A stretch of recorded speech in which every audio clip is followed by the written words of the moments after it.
નમસ્કાર બાળ દોસ્તો, કેમ છો? મજામાં ને? દ્વિતીય સત્રમાં આપ સૌનું સામાજિક વિજ્ઞાનના અભ્યાસમાં હાર્દિક સ્વાગત છે. આપણે અગાઉના સત્રમાં અગાઉના એકમોમાં અભ્યાસ કર્યો કે કેવી રીતે નવા રાજ્યો અને રાજવંશોનો ઉદ્ભવ થયો તેમજ તેઓનું પતન થયું. પણ આ સમયગાળા દરમિયાન તે રાજ્યો અને રાજવંશોમાં ઘણી બધી એવી કલાઓ, હસ્તકલાઓ અને ઉત્પાદન પ્રવૃત્તિઓનો પણ વિકાસ થયો. આ સાથે સાથે તે સમયગાળા દરમિયાન સામાજિક, આર્થિક અને રાજકીય પરિવર્તનો પણ થયા. પરંતુ આ સમયગાળા દરમિયાન જે સામાજિક પરિવર્તન થયું એ બધી જ જગ્યાએ એક સરખું થયું ન હતું. વિવિધ સમાજ અલગ અલગ રીતે વિકસિત થયા. તો અહીંયા આજે આપણે એવા જ જે સમાજો છે, જે જનજાતિ સમુદાય, આદિવાસી સમુદાય તેમજ વિચરતી જાતિના જે સમુદાયો છે એ કેવી રીતે વિકસિત થયા એ સમજવાનો પ્રયત્ન આજે આપણે એકમ 5 આદિવાસી, વિચરતી જાતિ અને સ્થાનિક સમુદાયનો અભ્યાસ કરીશું. જનજાતિઓ અને વિચરતી જાતિઓ. તો આપણે જોયું કે કેવી રીતે આ જનજાતિઓનો વિકાસ થયો એ આપણે સમજવાનો હવે પ્રયત્ન કરીશું કે મોટા મોટા શહેરો અને ગ્રામ્ય વિસ્તારોથી દૂર સદીઓથી પોતાની સંસ્કૃતિ અને ઓળખને પ્રસ્થાપિત કરતો એક વિશિષ્ટ સમાજ પણ ભારતમાં વસતો હતો, જેને આપણે જનજાતીય સમુદાય કે આદિવાસી સમુદાયથી ઓળખીએ છીએ. આને આદિવાસી સમુદાય શા માટે કહેવામાં આવે છે? કારણ કે આદિકાળથી આ જે સમુદાય છે એ જંગલો અને પહાડો અને દુર્ગમ વિસ્તારોની અંદર વસતા આવ્યા છે અને એના કારણે તેને આપણે આદિવાસી સમુદાય તરીકે ઓળખીએ છીએ. આ સમાજ એ સમયની વ્યવસ્થાથી અલગ હતો. એટલે કે તે સમયે જે તે સમાજ હતો જ્ઞાતિ આધારિત, એ જ્ઞાતિ આધારિત સમાજ કરતા એક અલગ જંગલ વિસ્તાર, પહાડી વિસ્તાર અને દુર્ગમ વિસ્તારની અંદર આ સમાજ અલગ વ્યવસ્થાથી રહેતો હતો. એના કારણે એ જે તે સમયના સમાજથી અલગ હતો. જનજાતિ સમાજની અંદર પ્રત્યેક જે સભ્યો છે એ કબીલાઈ પ્રથાથી એકબીજા સાથે જોડાયેલા હતા. કબીલા પ્રથા જે છે એ જંગલની અંદર કોઈ એક નિશ્ચિત વિસ્તારની અંદર લોકો રહેતા હોય છે અને એની અંદર એક વ્યક્તિ મુખ્ય હોય છે કબીલાનો, અને એના અંદરમાં એટલે કે એના નીચે અન્ય જાતિના જે લોકો છે એ બધા હળીમળીને એના શાસન હેઠળ રહેતા હોય છે. એ કબીલાઈ પ્રથાથી આ બધા એક સાથે જોડાયેલા હતા એકબીજા સાથે. તેઓ શિકારી અને પશુપાલક તરીકે તેમજ ખેતી કરીને પણ પોતાનું જીવન જીવતા હતા. એટલે કે આ રીતે પશુપાલનનો વ્યવસાય તેમજ ખેતી કામનો પણ વ્યવસાય તેઓ સાથે સાથે કરતા હતા અને એમનું જીવન ગુજારતા હતા. જંગલ અને પ્રકૃતિ એ તેમના જીવન પર સૌથી વધુ અસર કરતા પરિબળો હતા. અહીંયા જંગલ અને પ્રકૃતિ એટલે કે તેઓ વનમાં રહેતા હોવાને કારણે જે પ્રકૃતિના તત્વો છે જંગલની અંદર એ એમના જીવન પર ખૂબ જ અસર કરતા હતા. આ જનજાતિઓના મકાનો કુદરતી સંસાધનોથી જ બનેલા હતા. એટલે કે એમના જે ઘરો છે એ ઝૂંપડાઓ, વાંસ, પછી જંગલના લાકડાઓ છે અને જે ખજૂરીના પાન છે, તાડના પાન છે અને માટી, આ બધાનો ઉપયોગ કરીને તેઓ પોતાના મકાનો બનાવતા હતા. અને એમના જે મકાનો છે એ ડુંગરાળ વિસ્તારમાં, જંગલ વિસ્તારની અંદર એકદમ છૂટાછવાયા જોવા મળે છે. અને આ જે બધા મકાનો બનેલા છે એ કુદરતની તત્વો એટલે કે પ્રાકૃતિક સંસાધનોમાંથી જ બનેલા હોય છે. કેટલીક જનજાતિઓ એક જગ્યાએથી બીજી જગ્યાએ ભટકતું જીવન જીવતા હોવાના કારણે તે વિચરતી કે વિમુક્ત જાતિ તરીકે ઓળખાય છે. એટલે કે કેટલીક જનજાતિઓ એવી છે કે જે પોતાનું જે જીવન છે એ કોઈ એક સ્થાયી જગ્યાએ જીવતા નથી, પરંતુ પોતાની જરૂરિયાત મુજબ એ એક જગ્યાએથી બીજી જગ્યાએ સ્થળાંતર કરે છે અને એના કારણે એ જાતિને આપણે વિચરતી કે વિમુક્ત જાતિ તરીકે ઓળખીએ છીએ. જનજાતિના લોકો જમીન અને જમીન પેદાશો પર સંયુક્ત રીતે નિયંત્રણ રાખતા. એમના પોતાના અલગ નિયમો હતા અને એના આધારે જ એ પોતાનું જીવન ધોરણ જીવતા હતા. અને તેઓનું જીવન એ સામૂહિક સ્વરૂપનું હોવાથી તેમની અર્થવ્યવસ્થામાં પણ સામૂહિકતાનો સિદ્ધાંત જોવા મળે છે. એટલે કે તે લોકો સમૂહમાં જે પણ કોઈ કાર્ય હોય એને વહેંચણી કરતા અને એને આધારે એમની જે અર્થવ્યવસ્થા છે એ પણ સામૂહિક રીતે આગળ વધતી જોવા મળે છે અને એમની અંદર પણ આ સામૂહિકતાનો સિદ્ધાંત આપણને જોવા મળે છે. સામાન્ય રીતે આ જનજાતીય સમુદાયો જંગલો, પહાડો, રણ પ્રદેશો અને દુર્ગમ જગ્યાઓ પર નિવાસ કરતા હતા. એટલે કે આ જે જનજાતીય સમુદાયો છે એ મુખ્યત્વે આપણને આ જંગલ વિસ્તાર છે, પહાડી વિસ્તાર છે, જે દુર્ગમ છે કે ત્યાં કોઈ અન્ય બીજી વસ્તી જોવા મળતી નથી એવી જગ્યાએ આ જનજાતીય ક્ષેત્રના જે સમુદાયો છે એ આપણને નિવાસ કરતા જોવા મળતા હતા. જાતિ આધારિત સમાજ અને જનજાતીય સમાજ એ વિવિધ જરૂરિયાતો માટે એકબીજા પર નિર્ભર હતો. ભલે તેઓ એકબીજાથી અલગ હતા, એટલે કે જનજાતીય સમુદાય અને જાતિ આધારિત સમુદાય, તેમ છતાં પણ બંને સમુદાયો જે છે, સમાજ છે, એ એકબીજા પર નિર્ભર રહેતા હતા. કેટલીક વાર તેમના કરતાં વધુ શક્તિશાળી સમાજ સાથે તેમનો સંઘર્ષ પણ થતો હતો. એટલે કે જ્યારે કોઈક એક સ્થાનિક સમુદાય છે જે તે વિસ્તારમાં, પરંતુ એ વિસ્તારની બાજુના વિસ્તારમાં ક્યારેક એનાથી પણ શક્તિશાળી સમાજ હોય ત્યારે એ બંને વચ્ચે સંઘર્ષ ઊભો થતો અને એ સંઘર્ષ દરમિયાન એમને ઘણી બધી મુશ્કેલીઓનો સામનો પણ કરવો પડતો હતો.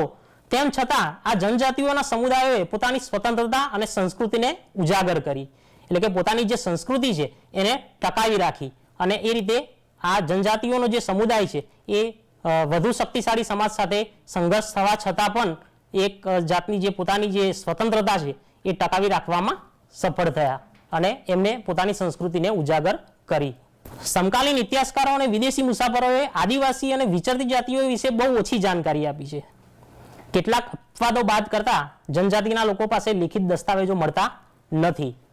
એટલે કે જે તે સમયે આ આદિવાસી જનજાતીય સમુદાય છે થઈ ગયો, એ સમયે જે વિદેશી મુસાફરો ભારતની અંદર આવ્યા ત્યારે એમને પણ આ જે જાતિઓ, વિચરતી જાતિઓ અને જનજાતિઓ વિશે બહુ જ ઓછી જાણકારી લેખિત સ્વરૂપમાં લખેલી છે.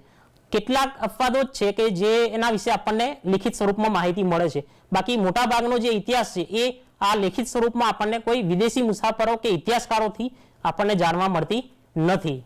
આદિવાસી તરીકે ઓળખાતી જનજાતિ પ્રજા પોતાના સમૃદ્ધ રીત રિવાજોનું અને મૌખિક પરંપરાઓનું રક્ષણ કરતી હતી અને આ પરંપરાઓ જે છે નવી પેઢીને એમને વારસામાં મળતી.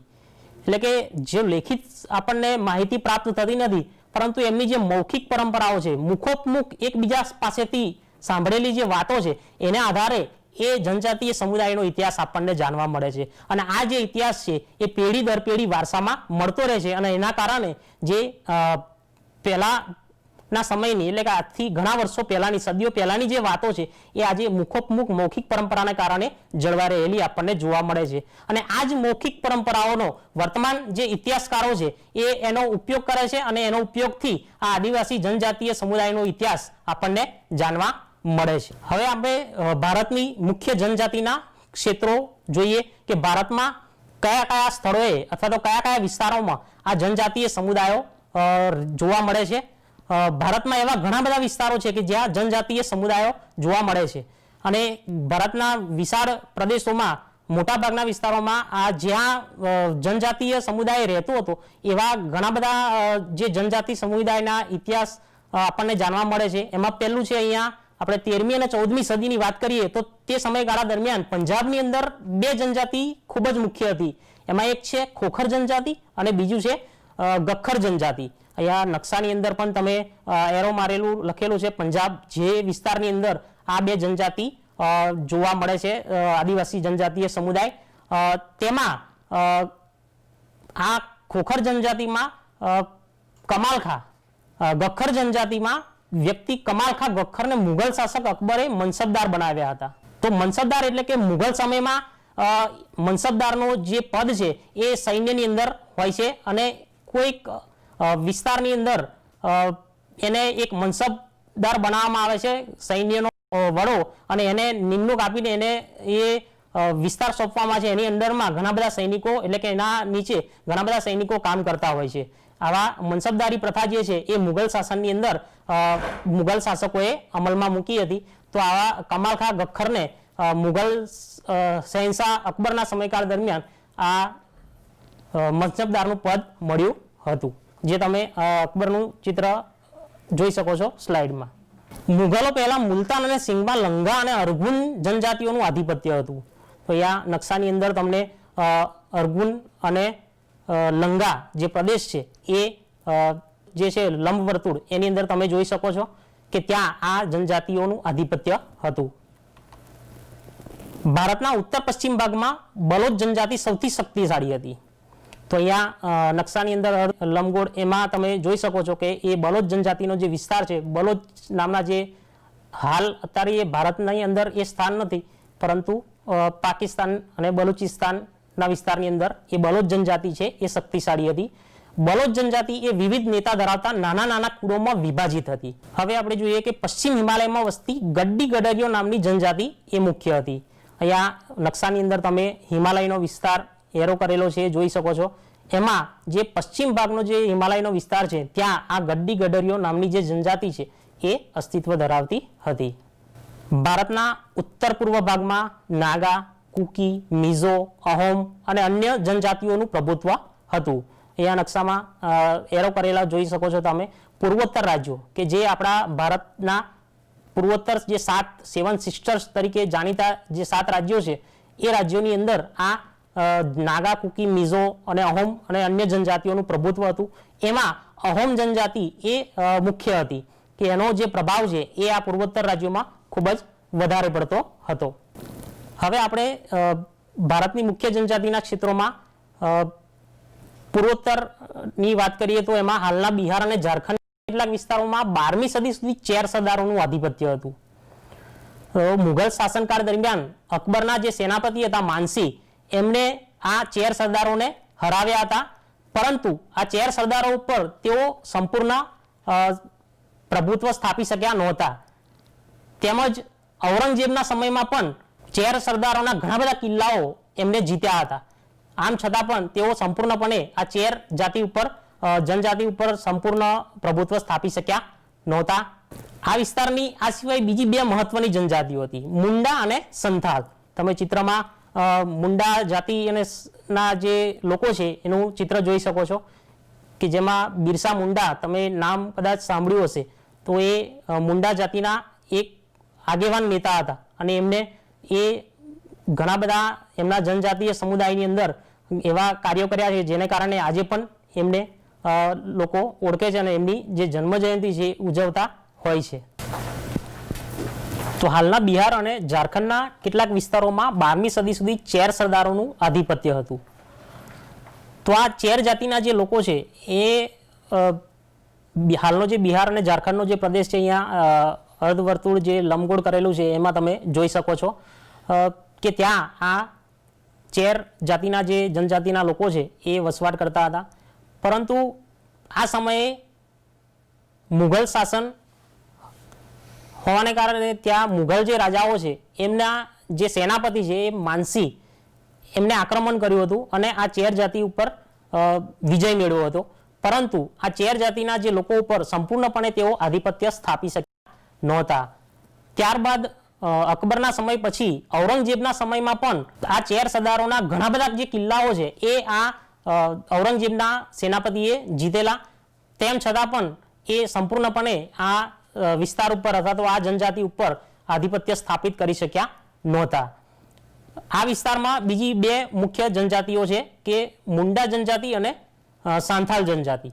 તો આ પણ એ વિસ્તારની અંદર જનજાતીય સમુદાય વસતો હતો. મુંડા જાતિની અંદર બિરસા મુંડા નામ તમે સાંભળેલું હશે કે જે આ જનજાતીય આદિવાસી સમુદાયના એક મહાન નેતા છે કે જેમને પોતાના સમયકાળ દરમિયાન ઘણા બધા એવા કાર્યો કર્યા છે કે જેને કારણે આજે પણ એમની જન્મ જયંતિ આદિવાસી સમુદાય ઉજવે છે. આ ઉપરાંત કર્ણાટક અને મહારાષ્ટ્રના પહાડી વિસ્તારોમાં કોળી, બોરાદ અને બીજી કેટલીક જનજાતિઓ રહેતી હતી. અહીંયા તમે નકશાની અંદર મહારાષ્ટ્ર અને કર્ણાટક દર્શાવેલું જોઈ શકો છો કે જ્યાં આ કોળી, બોરાદ અને બીજી અન્ય કેટલીક જનજાતિઓ પણ અસ્તિત્વ ધરાવતી હતી. તેમજ દક્ષિણ ભારતમાં કોરાગા, વેતર, મારવાર અને બીજી જનજાતિઓના લોકો મોટી સંખ્યામાં વસવાટ કરતા હતા. જે તમે નકશામાં સૌથી નીચે દક્ષિણ દિશામાં ગોળ વર્તુળ કરેલું છે ત્યાં આ બધી જાતિઓના જે લોકો છે, જનજાતિઓના લોકો એ મોટી સંખ્યામાં વસવાટ કરતા હતા એ જોઈ શકો છો. તો આ બધી જનજાતિઓમાં ભીલ જનજાતિના લોકો એ સૌથી અગત્યના હતા જે પશ્ચિમ અને મધ્ય ભારતમાં ફેલાયેલા હતા. અહીંયા નકશામાં તમે લંબવર્તુળ કરેલો વિસ્તાર જોઈ શકો છો કે જે ગુજરાત અને આપણું પાડોશી જે રાજ્ય છે મધ્યપ્રદેશ ત્યાં અને એના આસપાસના વિસ્તારની અંદર મોટાભાગે આ ભીલ જનજાતિના લોકો ફેલાયેલા હતા. 16મી સદીના અંત સુધીમાં તેમાંના ઘણા ખેડૂત અને જમીનદાર તરીકે સ્થાયી થયા હતા. ઉપરાંત આ જાતિના લોકો કેટલાક લોકો જે છે એ શિકાર અને અન્ન સંગ્રહ કરવાની પ્રવૃત્તિ સાથે પણ જોડાયેલા રહ્યા હતા. એટલે કે તેઓ સાથે સાથે ખેતી કરતા અને સાથે સાથે પશુપાલન પણ કરતા અને અન્ન સંગ્રહ કરવાની પણ પ્રવૃત્તિ કરતા હતા અને જે જમીનદાર તરીકે પણ સ્થાયી થયા હતા. કારણ કે આપણે કહીએ છીએ કે આદિવાસી જે સમુદાય છે એ જંગલોમાં જ રહેતો હોય છે, તો જંગલોમાં રહેતો હોય તો ખેતી ક્યાંથી કરતો? તો જંગલ વિસ્તારની અંદર જે ખેતીલાયક જમીન છે એ જમીન ઉપર એ પોતાનો હક પ્રસ્થાપિત કરીને ત્યાં ખેતી કરતા અને એ રીતે પોતે ખેતી કરતા સાથે સાથે અન્ન સંગ્રહ કરવાની પણ પ્રવૃત્તિ કરતા હતા. આ ઉપરાંત છત્તીસગઢ, મધ્યપ્રદેશ, મહારાષ્ટ્ર અને આંધ્રપ્રદેશમાં પણ ગોંડ લોકોની વસ્તી સૌથી વધુ છે. અહીંયા નકશાની અંદર તમે મધ્યપ્રદેશ, છત્તીસગઢ, આંધ્રપ્રદેશ અને મહારાષ્ટ્ર દર્શાવેલા જોઈ શકો છો. અને આ જે વિસ્તાર છે ત્યાં ગોંડ લોકોની જે વસ્તી છે એટલે કે ગોંડ જનજાતિ સમુદાય જે છે એના લોકો સૌથી વધુ જોવા મળે છે. આપણે ગુજરાતની વાત કરીએ તો ગુજરાતમાં આરાસુરથી ડાંગની પૂર્વ પટ્ટીના વિસ્તારની જનજાતિઓ આદિકાળથી આ પ્રદેશોમાં પોતાની વિશિષ્ટ સમાજ વ્યવસ્થા અને સંસ્કૃતિને સાચવીને બેઠી છે. એટલે કે ઉત્તરમાં બનાસકાંઠાના અંબાજીથી છેક નીચે ઉમરગામ સુધી જે આ પૂર્વીય પટ્ટાના અંદર આવેલા જે જિલ્લાઓ છે એ દરેક જિલ્લાઓની અંદર સાબરકાંઠા, અરવલ્લી, મહીસાગર, દાહોદ, પંચમહાલ, છોટાઉદેપુર, નર્મદા, તાપી, ડાંગ, સુરત આ બધા જે જિલ્લાઓ છે ત્યાં આ જે જનજાતિઓ છે એ આદિકાળથી પોતાની જે વિશિષ્ટ સમાજ વ્યવસ્થા છે અને સંસ્કૃતિ છે એ સાચવીને બેઠેલી જોવા મળે છે. હવે આપણે વિચરતી જાતિ વિશે અભ્યાસ કરીએ તો વિચરતી અને વિમુક્ત જાતિના લોકો એ પોતાના પશુઓ સાથે દૂર દૂર સુધી ફરતા રહેતા. તેમનું જીવન મોટે ભાગે પશુપાલનમાં આધારિત હતું. એટલે કે વિચરતી જાતિના જે લોકો છે એ પોતાના પશુઓ સાથે અને પોતાનો જે માલ સામાન છે એ ડેરાઓ છે એ સાથે લઈને જ ફરતા હોય છે. કારણ કે એક જગ્યાએ જ્યારે એમનું કામ પૂરું થઈ જતું હોય છે ત્યારે પછી બીજા કામ માટે એ એક જગ્યાએથી બીજી જગ્યાએ સ્થળાંતર કરતા હોય છે અને આ રીતે એક જગ્યાએથી બીજી જગ્યાએ જે ભટકતું એમનું જીવન હોય છે અને એટલા માટે એને આપણે વિચરતી કે વિમુક્ત જાતિ તરીકે ઓળખીએ છીએ. વિચરતી જાતિના લોકો મોટે ભાગે સ્થાનિક ખેડૂતો પાસેથી અનાજ, કપડાં, વાસણ અને અન્ય વસ્તુઓ માટે ઊન, ઘી વગેરે વસ્તુઓનો વિનિમય પણ કરતા હતા. તમે કોઈ પણ વસ્તુ ખરીદવી હોય તો હાલમાં શું કરો છો? કોઈ પણ ઘર વપરાશની ચીજ વસ્તુ તમારે લેવી હોય તો બજારમાં જઈને તમે દુકાનમાંથી પૈસા આપીને વસ્તુ લેતા હોવ છો. તો એવી રીતે આ વિચરતી જાતિના લોકો તે સમયે પૈસાની લેવડ દેવડ નહોતા કરતા એક બીજી વસ્તુ માટે. તો શું કરતા? તો પોતાની પાસે જે વસ્તુ હતી એ આપતા અને એની બદલામાં એ બીજી અન્ય જરૂરિયાતની જે વસ્તુઓ છે એ લેતા. એ વિનિમય હતો. એ વિનિમય એટલે કે લેવડ દેવડ. જેમ આપણે પૈસાની લેવડ દેવડ કરીને વસ્તુઓ ખરીદીએ છીએ એવી જ રીતે તેઓ પોતાની પાસે રહેલા એટલે કે પોતે પશુપાલન કરતા તો પશુપાલનમાંથી એમને દૂધ અને દૂધની બનાવટો મળતી. પછી ઊન કે જે એમના પશુઓના વાળ છે એનામાંથી ઊન બનતું, એ ઊનનો ઉપયોગ કરતા અને એ આપીને એ પોતાની જીવન જરૂરિયાતની જે ચીજ વસ્તુઓ છે અનાજ છે વગેરે એ મેળવતા હતા. કેટલીક વિચરતી જાતિઓ જાનવરો પર સામાન લાદીને એક જગ્યાએથી બીજી જગ્યાએ લઈ જઈ વસ્તુઓનું ખરીદ વેચાણ પણ કરતી હતી. એટલે કેટલીક વિચરતી જાતિઓ એવી પણ હતી કે જે પોતાના જે પશુઓ હતા એના ઉપર માલ સામાન લઈ જતા મૂકીને અને લાવતા. એટલે કે એનો વેપાર વિનિમય પણ કરતા હતા. એટલે કે એક જગ્યાએથી વસ્તુ લાવતા ખરીદીને અને અહીંયા વેચતા અને અહીંયાથી જે મળે એ લઈને ત્યાં બજારની અંદર વેચવા માટે લઈ જતા. તો આ રીતે આપણે માલ સામાનની પશુઓ પર લાદીને કરતા હતા. વિચરતી વિમુક્ત જાતિઓમાં વંજારા એ સૌથી અગત્યના હતા. તેમની પોટનો સમૂહ એ વંજાર એટલે કે ટાંડુ કહેવાતો. અહીંયા ચિત્રની અંદર તમને આ પોઠનો સમૂહ એટલે કે વંજાર જોવા મળે છે. અલાઉદ્દીન ખલજીના સમયગાળા દરમિયાન દિલ્હીના બજારો સુધી અનાજ અને ચીજવસ્તુઓ લાવવા લઈ જવા વંજારાઓનો ઉપયોગ કરતા હતા. એટલે કે અલાઉદ્દીન ખલજીએ પોતાના શાસનકાળમાં જ્યારે એ શાસન કરતો હતો 12મી-13મી સદીમાં ત્યારે એને પોતાના શાસનકાળમાં આ વંજારાઓનો ઉપયોગ આ બજારો સુધી અનાજ લઈ જવા માટે અને લાવવા માટે એનો ઉપયોગ કર્યો હતો. તમે અહીંયા અલાઉદ્દીન ખલજીનું ચિત્ર જોઈ શકો છો. પછી મુઘલ શાસક જહાંગીરે પણ વંજારા દ્વારા બળદગાડા પર અનાજ લાદીને શહેરોમાં વેચવાના તેમના કાર્યનો ઉલ્લેખ કર્યો છે.